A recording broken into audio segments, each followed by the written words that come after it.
शेख हसीना ने आखिरकार इस्तीफा दिया और वह देश छोड़कर भाग गईं।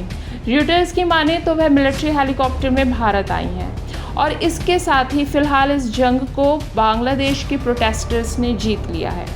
इस घटना की शुरुआत पिछले महीने जुलाई में हुई थी, जब वहां की कोर्ट ने सिविल सर्विसेज में फ्रीडम फाइटर कोटा पर लगी रोक को असंवैधानिक बताकर हटा दिया था और वहां के सिविल सर्विसेज में फ्रीडम फाइटर के लिए 30% कोटा फिर से बहाल कर दिया था। इस कोटा के अंतर्गत फ्रीडम फाइटर्स या उनके परिवार के लोगों को वहां की सिविल सर्विसेज में 30% कोटा दिया जाता है। इस घटना के बाद वहां के छात्र आंदोलित हो उठे, क्योंकि बांग्लादेश एक साथ कई आगों में झुलस रहा है। कभी पर कैपिटा इनकम में भारत को पीछे छोड़ने वाले बांग्लादेश की इकोनॉमी कोरोना के बाद से स्लो डाउन में चल रही है। बेरोजगारी और असमानता वहाँ लगातार बढ़ती जा रही हैं और इन कारणों से वहाँ छात्रों में बहुत गुस्सा है। कोटा की बहाली ने छात्रों के गुस्से में घी का काम किया। शेख हसीना ने भी इस फैसले को वापस नहीं लिया और बस उन्होंने छात्रों से यह कहा कि वह सुप्रीम कोर्ट के फैसले का इंतज़ार करें और उन्हें उम्मीद है कि सुप्रीम कोर्ट कोटा हटा देगा। लेकिन इसके साथ ही शेख हसीना ने कुछ ऐसा भी कहा जिससे छात्र और गुस्सा हो गए। शेख हसीना ने आंदोलनकारी छात्रों को रजाकर कहकर बुलाया।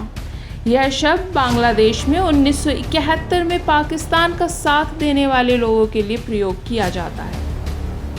आखिरकार कोर्ट ने इस आरक्षण को 30% से घटाकर 5% कर दिया। कोर्ट ने भी यह आरक्षण पूरी तरह से खत्म नहीं किया, उन्होंने सिर्फ इसे घटाया, लेकिन उन्होंने इसे बहुत ज़्यादा घटा दिया। इसके बाद लगा कि यह मामला शांत हो जाएगा, लेकिन प्रोटेस्ट शुक्रवार को फिर से उभर गए। इस बार प्रोटेस्टर्स शुक्रवार को ढाका में इकट्ठा हुए और उनकी मांग थी शेख हसीना का इस्तीफा। और अब छात्रों के समर्थन में आगे काफ़ी सारे रिटायर्ड आर्मी ऑफिसर्स, जिन्होंने यह मांग की कि मारे गए आंदोलनकारी छात्रों की हत्याओं की जांच निष्पक्ष होनी चाहिए। दूसरी तरफ बांग्लादेश के आर्मी जनरल वकारुज्जमान ने कहा कि आर्मी देश के लोगों के साथ है। पुलिस, पैरामिलिट्री फोर्सेस और यहाँ तक कि अमेरिका द्वारा प्रतिबंधित रैपिड एक्शन बटालियन को आंदोलनकारियों से निपटने के लिए लगाया गया था। बताते चलें कि पिछली 3 बार से शेख हसीना ही देश की प्रधानमंत्री हैं और हाल ही में हुए चुनावों का बहिष्कार विपक्ष द्वारा किया गया था। तो एक तरह से आप कह सकते हैं कि शेख हसीना निर्विरोध देश की प्रधानमंत्री चुनी गई थी और वहाँ इलेक्शंस के नाम पर सिर्फ एक ड्रामा हो रहा था। इस कारण देश में बढ़ती हुई तानाशाही के कारण भी छात्रों में बहुत गुस्सा था और यह आंदोलन आखिर में रिजर्वेशन के बारे में ना होकर शेख हसीना को हटाने के बारे में बन गया था, क्योंकि लोग इस तानाशाही की सरकार को ख़त्म करना चाहते थे।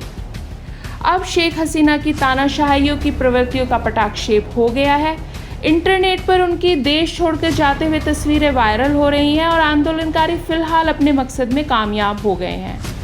शेख हसीना जाने से पहले एक स्पीच रिकॉर्ड करना चाहती थी, लेकिन उन्हें ऐसा भी करने का मौका नहीं मिला। 3 बजे के आसपास आंदोलनकारी उनके निवासी गोनो भवन में घुस आए थे, जिसके कारण उन्हें आनन फानन में अपना ऑफिशियल रेजिडेंस छोड़ करके मिलिट्री हेलीकॉप्टर में बैठकर भारत आना पड़ा। उनके साथ उनकी बहन भी आई हैं।